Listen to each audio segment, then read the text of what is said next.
있잖아요. 임대차 입법 같은 거 좋잖아요. 세입자를 위한 거잖아요. 그 2년이 아니라 4년 살면 얼마나 좋아요. 그런데 문제는 그게 그거로 끝나냐는 거예요. 그래서 어떻게 됐어요? 임대차 입법하고 난 다음에 시장이 어떻게 됐냐고 지금. 아파트 값이 급등을 하면은 이게 결국은 전세를 끌어당긴단 말이에요. 상승 견인한다고 그러거든요. 그럼 뭐요? 반전세로 가는 거죠. 그게 월세화입니다. 아파트가 급등해서 결국 전세 가격 상승 그리고 전세 종말 이 전세 소멸이 연결고리가 만들어져서 주택 시장이 굉장히 불안해지고 있다. 이렇게 보시면 저는 될 것 같습니다.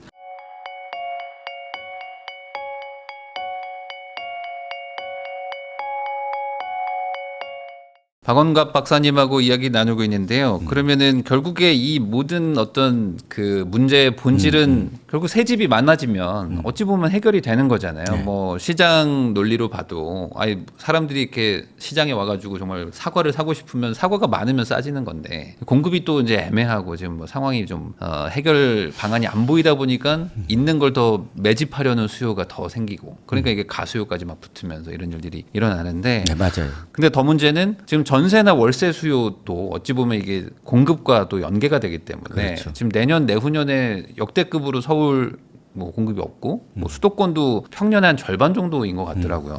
이런 상황에서 지금 전월세 시장도 좀 되게 불안한 것 같은데 최근에 이제 월세 전환율이 60%가 넘었다. 그러니까 이제는 월세 계약을 더 많이 한다. 이런 내용들도 나오고요. 사실상 이제 전세도 약간 좀 전세가 이제 종말된다. 이런 얘기들도 막 나오고 있는 상황. 전반적으로 어떻게 봐야 됩니까? 그러니까 이게 우리나라의 그 주택 시장을 연구해 보면요. 매매하고 전세는 같이 움직입니다. 네. 근데 최근 들어서 이게 월세는 매매하고 좀 거리가 있었거든요.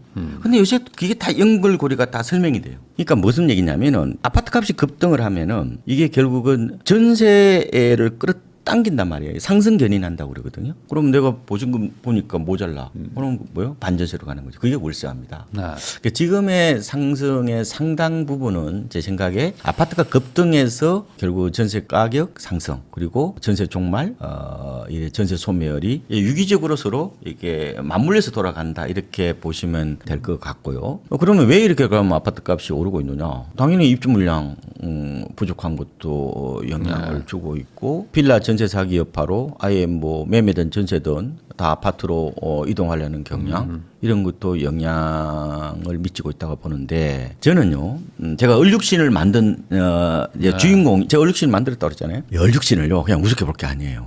이게 무슨 말이냐면은 양보다 질을 따진다는 거잖아요. 그렇죠. 어느 정도 신축이니까. 네. 그러니까 이 소득 수준이 높아지면서 이 주거 만족의 중거점이 높아졌다고 보는 거예요. 그러면 어떻게 돼요? 이게 입주 물량이 많이 줄어든다는 것은 어떻게 보면은 주택 시장 안정을 장담할 수 없다 이렇게 보는 거죠. 이제 뭐요? 주택도 가려서 좋은 것만 소비하려는 이런 현상이 나타나면은 이게 입주 물량이 어떻게 보면은 집값은 물론 전세값 에도 훨씬 더 영향을 많이 미친다. 그렇게 생각할 수 있잖아요. 입주 물량 얼마 돼요? 뭐 30만 가구 돼봐야 전체 재고로 따져보면 한 2.5% 왔다 갔다 하거든요. 네. 그러면은 2.8%대 되면 집값이 빠지고 2.3% 되면 집값이 오른다는 게 말이 돼요, 이게? 전체 스톡이 있잖아요. 저량에 비해서 플로우, 유량 얼마 안 되잖아요. 근데 그거는 과거 논리. 네. 지금 얼룩신 문화라면 그렇게 설명하면 안 돼요. 그래서 신축이 이 주택 시장에 미치는 영향이 과거보다 훨씬 더 세졌다. 저는 이렇게 바라봅니다. 예, 그래서 지금은 이 모든 것이 다 결국은 매매 가격 급등이 결국은 전세 가격이 오르고 결국은 월세화가 가속화되는 이 서로의 연결고리가 만들어져서 주택 시장이 굉장히 불안해지고 있다. 이렇게 보시면 저는 될 것 같습니다. 그런 것도 좀 있지 않을까요? 그 결국에는 이 뭔가 그 투기 수요를 잠재워야 된다. 그러니까 실거주자는 괜찮지만 뭔가 갭 투자는 안 된다. 이런 논리도 상당히 좀 오래 가고 있잖아요. 네. 그러다 보니까 이제 자연스럽게 이제 국민들도 이제 가능하면 실거주를 하려고 하고 세입자를 내보내고 자기도 들어가려고 하는 맞아요. 점점 더 그런 성향이 많아지니까 이게 또 전월세 시장의 물량 공급을 또 별도로 또 줄이는 효과도 있는 것 같아요. 최근에 그런 현상이 나타나죠. 네. 그러니까 이제 가격이 오르잖아요. 장통 공제 다 받으려고 네. 내 집에 들어가는 사람 주위에서 많이 봤어요. 그러니까요. 그러니까 이게 경제는 항상 작용과 반작용이 있는 거예요. 이걸 이제 대먹임 구조라고 그러거든요. 그래서 경제를 한 면만 보면 안 돼요. 피드백 되는 그거를 같이 보셔야 된다는 거예요. 그래서 저는 부동산을 너무 당이나 국어로 외쳤다가는 오히려 역습을 당할 가능성이 저는 없다고 보는 거예요. 가령 있잖아요. 임대차 입법 같은 거 좋잖아요. 세입자를 위한 거잖아요. 그 2년이 아니라 4년 살면 얼마나 좋아요. 그런데 문제는 그게 그거로 끝나냐는 거예요. 전세 유통 물량이 줄잖아요. 네. 그러면 작은 어떤 재료나 어떤 자극만으로도 어때요? 전세값이 급등해 버리잖아.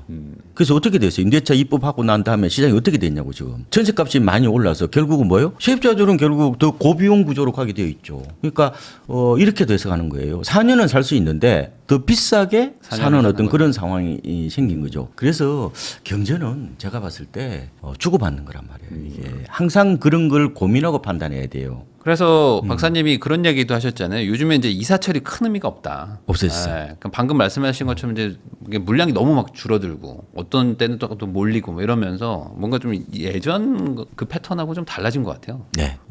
사람들이 막연하게 이제 세상을 바라보는 거예요. 이 밑에 일어난 일들은 막 엄청나게 많이 벌어지는데 그냥 과거의 어떤 그 지식이나 혹은 어떤 그런 경험치로 바라본다는 거예요. 그게 흔히 말하면 이사철이라는 개념인데 제가 조사해 보니까 봄 이사철 없어졌어요. 최근에 10년 통계를 보니까 그다음에 겨울 방학 이사철도 없어졌어요. 물론 완전히 없어진 게 아니라 좀 희석되고 있다 이렇게 보시면 되는데 오히려 지금은 이사를 사계절로 가는 것 같은 그래서 오히려 비수기 때 올라요. 최근에 이제 10년 통계를 제가 보니까 어쨌든 간에 이사철이 분산되는 거는 좀 뚜렷한 것 같아요. 그래도 그나마 이사철이 살아 있는 게 있어요. 가을 이사철은 살아 있습니다. 네. 그래서 통계적으로 보면 9월이 가장 많이 올라요. 근데 7월하고 11월은 뭐예요? 이 오를 때가 아니잖아요. 네. 옛날에는 비수기라고 그랬잖아요. 오히려 이때가 오히려 상승률 2위를 하고 봄이사철이 3월이잖아요. 거의 안 올라요. 그러면 1월, 2월이 아예 약보합세예요. 네. 겨울방학 이사철 특수 있잖아요. 대치동 같은 데 가보면은. 그런데 그게 더 이상 안 통해요. 왜냐하면 학령 인구가 주니까 그런 것 같아요. 이런 현상이 나타나는 원인 중에 하나는 제가 봤을 때 일단은 포장인사가 늘어났어요. 네. 옛날에는 뭐예요? 다 대학교 때 니어커 빌리다가 뭐 용달차에다가 막 실고 그리고 용달차 빌려 어떻게 춥고 이게 더운 날 어떻게 사가요? 보통 봄 가을에 사가죠. 그런데 지금 포장인사 하는데 뭐 내가 안 하잖아요. 그런 여인. 그다음에 1인 가구가 늘어났어요. 1인 가구는 그렇게 계절성을 안 따지고 제가 봤을 때 최근에 좀 두드러진 특징인 결혼 시기가 확실히 좀 달라진 것 같아요. 작년에 그 통계청 조사를 보면요. 혼인 건수가 12월이 가장 많아요. 네. 그 다음에 5월, 1월 순이에요. 그러니까 겨울에 결혼을 많이 하는 것 같아요. 뭐 이런 것들도 영향을 주는데 왜냐하면은 우리나라의 그 이제 국토교통부의 주거 실태 조사를 보면요. 신혼부부의 약 74%가 첫 집이 아파트입니다. 네. 그래서 아파트 대부분 전세로 많이 들어가잖아요. 그러니까 이런 어떻게 보면 학령 인구 감소, 그다음에 포장 이사, 1인 가구, 그다음에 뭐예요? 혼인의 어떤 그런 변화. 이게 이제 어떻게 보면은 전세 시장의 어떤 계절성을 파괴시키는 주요한 원인이다. 다만 가을 이사철은 살아있다 이렇게 보시면 될 것 같습니다. 그러니까 이제는 확실히 전세도 어떤 시기보다는 그냥 물량이 없으면 가격만 오르고 물량 조금 있으면 좀 이렇게 안정되고. 네. 근데 그거의 어떤 중요 요인 중에 하나가 2+2 때문에 이제 4년마다 매물이 나오다 보니까 확실히 그 중간에 끼인 시기에는 없어요. 집이 없어가지고 못 구하는 분들이 꽤 늘어났어요. 그 타이밍이 안 맞으면 사실 뭐 노숙을 할 수도 없는 거니까 뭐 그런 문제도 좀 있는 것 같기도 합니다. 그 최근에 이제 지속적으로 얘기가 나오고 있는 것들이 지금 전세가 뭐 문제다. 그러니까 전세 대출, 뭐 전세 보증보험해서 이제 전세를 소위 말하는 이제 좀 악마화하는 여론이 점점 많아지고 있단 말이죠. 네.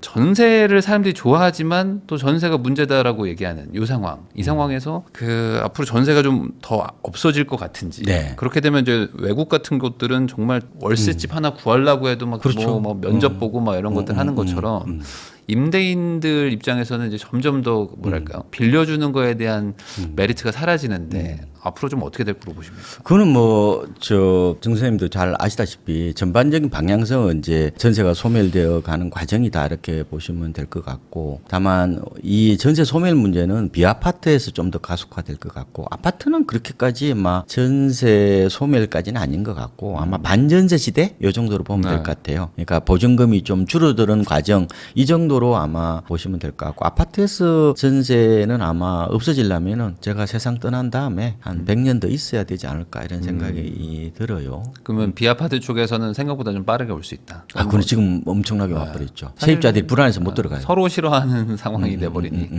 그래서 아마 아파트하고 비아파트 쪽에 막 극심한 어떤 그런 편차가 좀 나타나지 않을까 이렇게 보고 있어요. 그러면 이런 상황에서 전세 끼고 매매한다는 것 자체를 정부도 좀 그거 하지 말라고 이번 대책에도 계속 나오잖아요. 627, 97 대책 다 어쨌든 전세 끼고 사는 거에 대한 규제 아닌 규제들을 계속 하는데 이런 전세 끼고 매매하는 소위 갭 투자 이거는 지금 하기에는 너무 위험한 선택일까요? 왜냐면 요즘 대출도 안 나오는데 전세 끼고 사는 것도 못 한다고 하면 대출이 안 나오니까 전세 끼고 하는 뭘 거죠. 하라는 거냐 이런 얘기를 하시니까 제가 이분이 아킬레스건 같아요. 제가 이분 갭 투자를 보고 저는 굉장히 부정적으로 얘기를 많이 했거든요. 네. 그 도덕적 해이 아니냐.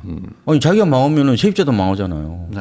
그러면 세입자도 왜 위험에 빠뜨리냐고요, 그거를. 그러면은 어차피 이 갭 투자라는 것은 세입자한테 뭐예요? 전세 보증금 어떻게 보면은 만큼 빌려서 투자한 거잖아요. 네. 세입자한테 돈 빌려서 투자하는 거란 말이에요, 그게. 그러면은 일종의 약소금을 발행한 거잖아요. 네. 그러면 만기가 되면 돌려줘야죠. 왜 안 돌려줘요? 이렇게 얘기했거든요. 네.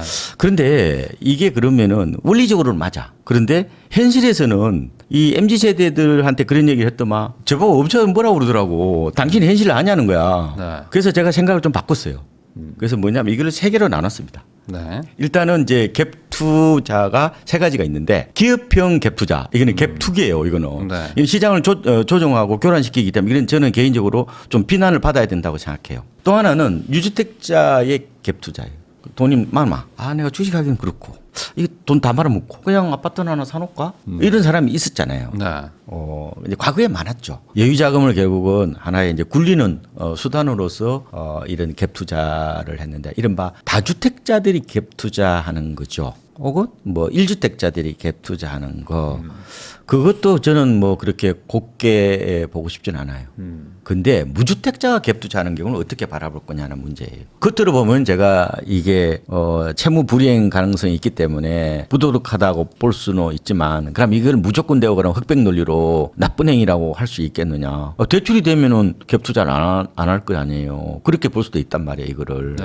그래서 어쨌든 저는 이렇게 말하고 싶어요. 결국은 내가 지대 추구 행위를 하든 돈을 벌든 그거는 경제적 활동인데 문제는 세입자한테 피해를 줘서는 안 된다는 것은 저는 맞는 것 같아요. 그리고 위기가 왔을 때 어떻게 그러면은 언제든지 집값이 폭락할 수 있고 하우스푸어 문제나 역전세 난이 일어날 수 있잖아요. 그런데 저는 1주택자 정도 갭 투자 문제는 충분히 저는 돌파구를 찾을 수도 있고 사고 가능성이 크진 않다고 봐요. 특히 아파트에 대해서는. 네. 제가 이번에 2022년에 미국발 고금리 쇼크가 한국에 상륙하면서 무차별적으로 무너지는 걸 많이 봤거든요. 그때 제가 어떤 분이 파이어족이라고 그러시면서 갭 투자를 6군데를 했더만요. 네. 그래서 자기는 이제 파이어래. 뭐 파이어야. 알고 보니까 세입자한테 돈 빌려서 어떻게 보면 아까 기업형 갭 투기하고 비슷한 거지. 그런 건 위험합니다. 송두리째 무너지는데 근데 1주택자 갭 투자가 과연 그러면은 엄청나게 부정적인 영향을 줄 수가 있느냐. 그러면 세입자를 진짜 골로 빠뜨리느냐 하는 부분에 대해서 저는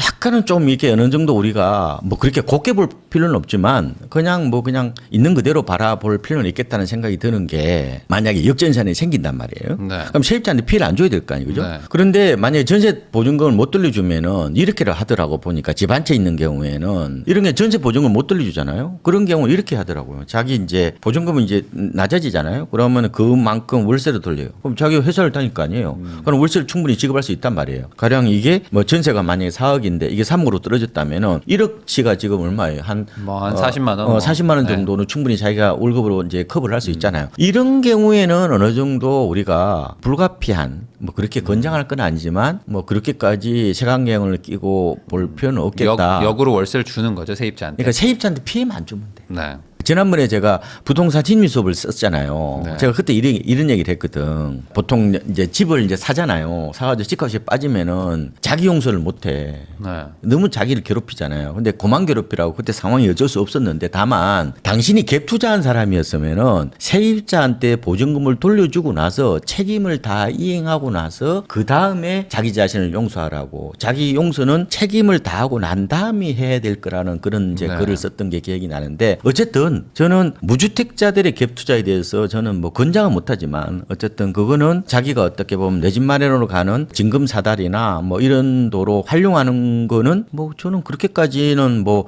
마냥 제 입장이 되도록 그렇게 저는 할 수밖에 없을 것 같은데 다만 중요한 게 당신이 진짜 위기가 왔을 때 그런 역전세난이 일어나고 집값이 급락했을 때 과연 세입자한테 시장의 변동을 떠넘기는 행위를 하지 않아야 된다. 네. 세입자한테 피해는 주지 말아야 된다. 뭐 이런 측면을 어느 정도 만약에 충족한다면은 뭐 그거는 충분히 뭐 할 수 있는 하나의 뭐 투자 방법이다 이렇게 보고 있습니다. 그런 이제 말씀하신 그 세 부류 중에서 이제 마지막에 말씀하셨던 이제 무주택자인데 대출을 안 해주기 때문에 전세 끼고 사는 분들은 대부분 집값이 전세값보다 많이 높잖아요. 많이 높은 그러니까 말 그대로 갭이 큰 것들을 많이들 사시거든요. 그러니까 뭐 아주 단순히 얘기하면은 거기서 어떤 사고가 날 확률은 높지는 않죠. 아마. 그러니까 이런 것 같아. 우리가 총론과 결혼의 문제 같아. 네. 총론은 뭘 별로 저는 권하지 않아요. 별로 좋아 보지도 않아. 그런데 강론으로 들어갔을 때 이게 뭐 당위적으로는 그렇게까지 좋아 보지는 않지만 불가피한 어떤 그런 측면이 있잖아요. 인생살이가 다 그런 거지 뭐 다 뭐 교과서대로 됩니까? 그렇지는 않잖아요. 그래서 그거는 어쨌든 중요한 거는 내가 아무리 뭐 급하고 아무리 내가 내 집을 장만하고 싶다 하더라도 그 반대편에 나보다 경제적인 약자인 세입자가 있다. 세입자의 재산적 손실을 가져다 주어서는 안 된다. 그건 항상 생각을 가져야 되고 그 보증금은 내가 때가 되면 돌려줘야 된다는 그런 부채의식도 저는 있어야 된다고 봅니다. 그런 걸 충분히 갖춘다면은 저는 뭐 그렇게까지 색안경으로 끼고 보지 않겠다. 결국에 이제 돈 벌 생각만 하지 말고 돈 잃을 각오도 하고 그렇게 좀 이성적인 판단을 해야 된다 이렇게 말씀해 주신 것 같아요. 네.